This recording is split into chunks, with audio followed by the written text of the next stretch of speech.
मैं Satyendra Singh international para swimmer हूँ। Para swimming में मैं किस तरीके से मेरी जर्नी स्टार्ट हुई, यहाँ पर पैरालंपिक्स की बात आती है। जो पैरालंपिक्स में वो प्रतिभागी भाग लेते हैं जो फिजिकल रूप से अच्छा। मेरा जन्म छोटे से गांव गाता भिंड में हुआ। ये ग्वालियर के नजदीक चंबल में पड़ता है। वहां पर बर्थ के कुछ समय बाद प्रॉब्लम हुई, क्योंकि ये प्रॉब्लम डॉक्टर के निग्लिजेंसी और ग्लूकोज के बोतल के कारण ये हमको परमानेंटली डिसेबिलिटी दोनों पैरों से प्रॉब्लम हो गई। तो काफी गांव में लोगों ने बोला ये जिंदगी में कुछ नहीं कर सकता। हमने हमेशा सोचा शारीरिक रूप से दिव्यांग जरूर हूँ, मगर अपनी सोच और आत्मविश्वास से कभी दिव्यांग नहीं हूँ। इसी और मजबूत इरादे के साथ मैंने अपने गांव में नदी है वहां से स्विमिंग सीखी।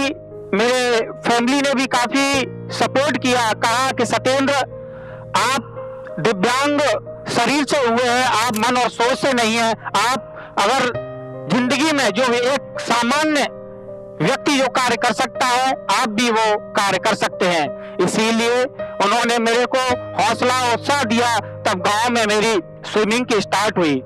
गांव से जो गाता मैगांव भिंड में प्राइमरी एजुकेशन हुआ, वहीं से मैं स्विमिंग सीखता था। क्योंकि उस समय मैं काफी निराशा और साथ में था, क्योंकि प्रॉब्लम हो गई जीवन में, लगता कुछ नहीं कर पाऊंगा। क्योंकि जब मेरे साथ के दोस्त जाते थे स्विमिंग करने के लिए, तो मेरे को लगता मैं क्यों नहीं कर सकता। तब मैं गांव में स्विमिंग के लिए पहले दिन गया, तो काफी जो हमारे साथ के दोस्त थे उनके साथ भी हमने स्विमिंग की। हम तो कर सकते हैं इस काम को। तब कहीं अपने दोस्तों के साथ गांव में स्विमिंग सीखी। क्योंकि हम एक मध्यम वर्गीय फैमिली से बिलोंग करते हैं, जिसके कारण हमारे जो फादर हैं वो गांव में खेती बाड़ी का काम करते थे। हम 4 भाई हैं, बड़ा भाई होने के कारण एक रिस्पॉन्सिबिलिटी थी। तो हमें 2007 में गांव से ग्वालियर सेट होना पड़ा। हमें आगे बढ़ना था, क्योंकि प्राइमरी के बाद हाई सेकेंडरी एजुकेशन के लिए हमें ग्वालियर आना पड़ा। 2007 में जब ग्वालियर आया तो हमारे एक ही प्रॉब्लम नहीं थी, शारीरिक रूप से प्रॉब्लम थी, एक एजुकेशनल भी प्रॉब्लम थी। क्योंकि मैं गांव से निकला, इतना पढ़ा लिखा नहीं, कोई भी ऐसा इंग्लिश नहीं आना। साथ में एक गांव से जो टंग होता है चंबल का, वो एक इकोनॉमिक रूप से बहुत वीक, और हमारी जो फैमिली है वो भी काफी फाइनेंशियली रूप से वीक। तो हमें चारों तरफ का ये संघर्ष रहा। क्योंकि जब मैं पहली बार 2007 में जब कॉलेज में गया, तो अपन कहते हैं ना गांव में से कोई भी व्यक्ति निकलता है, आप इस चीज को मेरे से देख पा रहे होंगे कि मैं हमेशा यही बोलता था, सर आप छोड़ते स्टार्ट करो। क्योंकि गांव का एक भाषा है, छोड़ते स्टार्ट करो। आप क्या कर रहे हो, आप कैसे, सर हमें कैसे सिखाओगे, हम कछ ना जानते ही। तो मतलब मेरे अंदर एक फीलिंग आती, क्योंकि जो हमारी नेचुरल जो लैंग्वेज है चंबल का, तो लोग हंसते थे, हमारे साथ के जो स्टूडेंट थे हंसते थे कि ये क्या बोल रहा है। तो कोई भी सवाल मैं पूछने से ही डर जाता था, क्योंकि मैं पूछूंगा, लोग हंसेंगे मेरे ऊपर। बट हमने इस हंसी को अपनी कमी नहीं बनाया। इस हंसी को मैंने सोचा हमें पावर के रूप में कन्वर्ट करना है। एक ये भी हमारे चैलेंज था कि किस तरीके से हम जो ग्वालियर का इन्वायरमेंट है उसमें अपने आप को मिला पाए। ग्वालियर में भी काफी प्रॉब्लम क्रिएट हुई। यहाँ पर भी हमारे फादर को डेली बेसिस का कार्य करना पड़ा। हमारे छोटे भाइयों को हमने उनको भी एजुकेशन के लिए प्रबंध करने की जिम्मेदारी थी।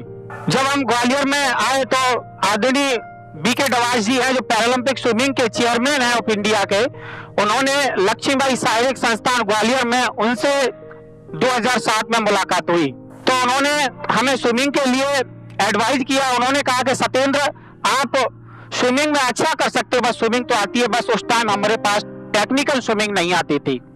तो टेक्निकल स्विमिंग के लिए डॉक्टर बीके डवाज जी ने हमको स्विमिंग का सिखाया। तब मैं पहली बार 2007 में कोलकाता में स्विमिंग के लिए पार्टिसिपेट किया। बड़ा लड़का होने के नाते परिवार चलाने के लिए भी काफी रिसोर्सेज जुटाना भी जरूरी है। तो इसके लिए मैंने कॉलेज के पार्ट टाइम के अलावा भी मैंने ग्वालियर में सेल्समैनी का कार्य किया। का मैंने एडवर्टाइजमेंट देखा तो 4000 का सैलरी उन्होंने बोला। 2007 में 4000 काफी एक अच्छा सैलरी माना जाता है एक सेल्समैनी के कार्य के लिए। तो काफी 10 दिन का ट्रेनिंग हुआ। मैं रिक्शे से आता था काफी चढ़ाई वगैरह होती थी, मगर मैंने कहा एक जिंदगी का स्ट्रगल है सत्येंद्र, काफी रिलीफ मिलेगा। हमेशा सोचता था एक ना एक दिन तो अपना आएगा ही। तब मैं ट्रेनिंग लेने के बाद मैंने काफी लोगों को कन्विंस करने की कोशिश की, तो किसी ने हमारे से एक भी, मैं बताना चाहता हूँ, एक भी हम सोना बेल्ट नहीं बेच पाए 10 दिन में। तब मैंने जाकर फिर अपने स्विमिंग पर फोकस किया। मैंने फोटोकॉपी की दुकान पर भी कार्य किया, क्योंकि जीवन चलाने के लिए खेल के साथ साथ जो जीवन दिनचर्या 2 जून की रोटी के लिए भी इकोनॉमिक रूप से भी एक हमें इनकम होना बहुत जरूरी है। तो इसके लिए हमने तैयारी की और काफी चीजें हमने अपने आप में बदलाव किए। हमने काफी फोटोकॉपी की दुकान पर कार्य किया, तो हम उस समय बुक्स खुद ले जाते थे और पढ़ते थे। कभी कभी हम बहुत लोग अब सोशल मीडिया पर काफी चीजें देखते हैं कि हमारे पास टाइम नहीं है, हम कुछ नहीं कर सकते, ये प्रॉब्लम। मैं कहता हूँ जिसकी तमन्ना सच्ची होती है उसे रास्ते निकल आते हैं, जिसकी तमन्ना झूठी होती है, सुपरफिशियल होती है, उसे बहाने के अलावा कुछ नहीं मिलता। नेशनल पैरालंपिक स्विमिंग चैंपियनशिप 2009 में और पहली बार हमें ब्रॉन्ज मेडल मिला, और ब्रॉन्ज मेडल मिलने के बाद हमें आगे बढ़ने में एक हौसला मिला, एक उत्साह मिला। जैसे आप सभी जानते हैं कि जिस तरीके से एक छोटे से पौधे में पानी देते हैं तो वो बढ़ता, इसी प्रकार से प्रतिभा और प्रोत्साहन जब किसी को मिलता है तो वो जीवन में अपने आप बढ़ता है।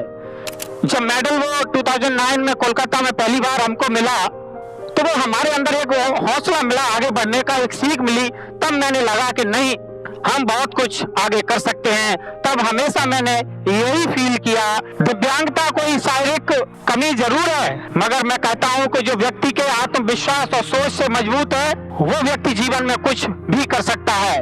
तब कहीं जाकर मैंने 7 नेशनल में पार्टिसिपेट किया, पैरालंपिक स्विमिंग चैंपियंस में, उसमें 25 मेडल अचीव किए।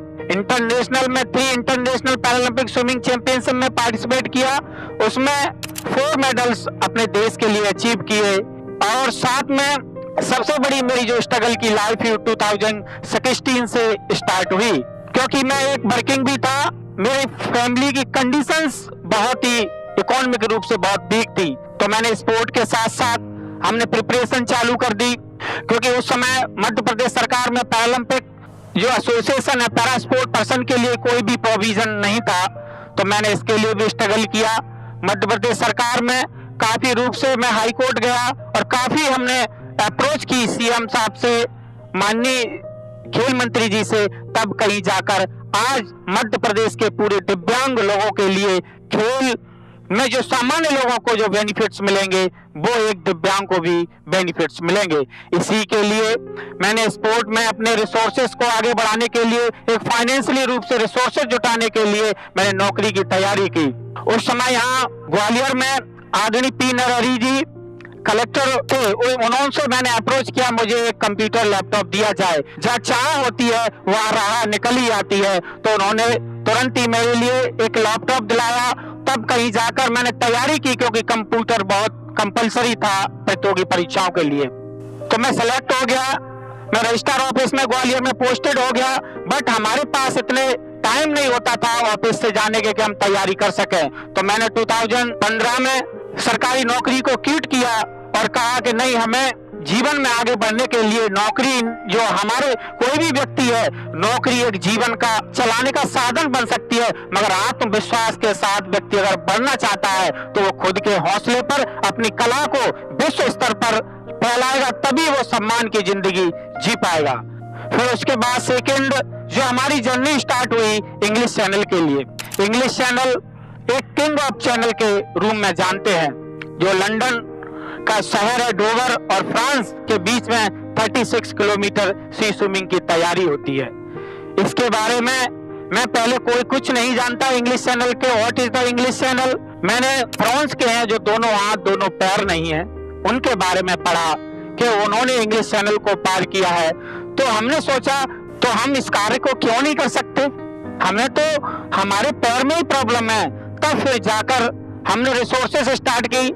आप सभी को अचंभित होगा, इंग्लिश चैनल को जाने के लिए 25 लाख समथिंग खर्चा आता है, मगर मैं आपको बताता हूँ मेरे पास 25,000 भी उस समय पास नहीं थे। वही बात है, जो चाह है वो राह निकल ही आती है। एक विश्वास हुआ, एक आत्मविश्वास हुआ, नहीं हम इस कार्य को कर सकते हैं। फिर हमने इंग्लिश चैनल के लिए तैयारी कर दी और हमने टाटा ट्रस्ट को अप्रोच की उन्होंने हमारे लिए पूरी फाइनेंस की व्यवस्था की। 2017 में हम पहली बार इंग्लिश चैनल के लिए गए तो वहां पर काफी टेम्परेचर होता है, आपको बता दूं 8 और 10 डिग्री के समथिंग टेम्परेचर होता है। हम उस विदाउट कपड़े के वहां पर खड़े होने में भी एक काफी सिबरिंग होती है, ऐसी तरीके से कंडीशंस थी 2017 में। तो हम उधर गए, ड्यू टू वेदर के कारण हम उस चीज को अटेम्प्ट नहीं कर पाए। तो हम वापस लौट कर आए, काफी निराशा, काफी डिप्रेशन सी फीलिंग थी। तब हमने कहा स्पोर्ट की जिंदगी है, स्पोर्ट में गलतियां, असफलता, अपमान और अस्वीकृति ये सभी होती है। बट हमने इस चीज को एक्सेप्ट किया और हमने सोचा मन में एक ही बात हमेशा जिंदगी में गुनगुनाता हूँ कि नन्ही चींटी जब दाना लेकर चलती है, चढ़ती दीवारों पर 100 बार फिसलती है, मन का विश्वास रवा में साहस बढ़ता है, आखिर उसकी मेहनत बेकार नहीं जाती। ये लाइनें हमारे जीवन में बहुत परिवर्तन किया है और इन्हीं लाइनों को मजबूत इरादों के साथ मैं इन पर फोकस किया और इन पर चलकर ही मैं ये चीजें अचीव करा। आपको पता नहीं होगा इंग्लिश चैनल में वहां पर 10 और 12 डिग्री का टेम्परेचर होता था। 10-10 घंटे हमने उस टेम्परेचर में मैं स्विमिंग की है। इसके लिए मैंने स्पेशल पूना में रोहन मोरे कोच है, उनके अंडर में ट्रेनिंग लिया। और आपको बताऊं, लोग कहते हैं कि हमें सर्दी लग रही है, अभी किसी भी टाइम में हम कुछ नहीं कर सकते। मैं कहता हूं सब कुछ अपने मन से होता है। आप सोच लोगे तो सर्दी है, आप सोच लोगे तो गर्मी है। मैं सुबह 5 बजे तक स्विमिंग पूल पर स्विमिंग के लिए पहुंच जाता था, क्योंकि इंडिया में का वेदर और यूके का वेदर काफी डिफरेंट है, क्योंकि वहां के वेदर के अकॉर्डिंग आपको बॉडी को एक्लेमेटाइज करना बहुत जरूरी है। इसके कारण हम सुबह 5 बजे से 8 बजे तक स्विमिंग डेली मैंने उसको रखा। तब हम अपने साथियों के साथ हमने सोचा, क्योंकि दूसरी बार हमारे पास फाइनेंशियल नहीं थी, जिसके कारण हम लंदन दोबारा से जा पाए। फिर हम दोबारा से जब अपने साथियों के साथ रिले में हमने इंग्लिश चैनल को 23 जून 2018 को ये पार किया। ये पहला इंडिया का रिकॉर्ड है जो रिले में इंग्लिश चैनल को क्रॉस किया।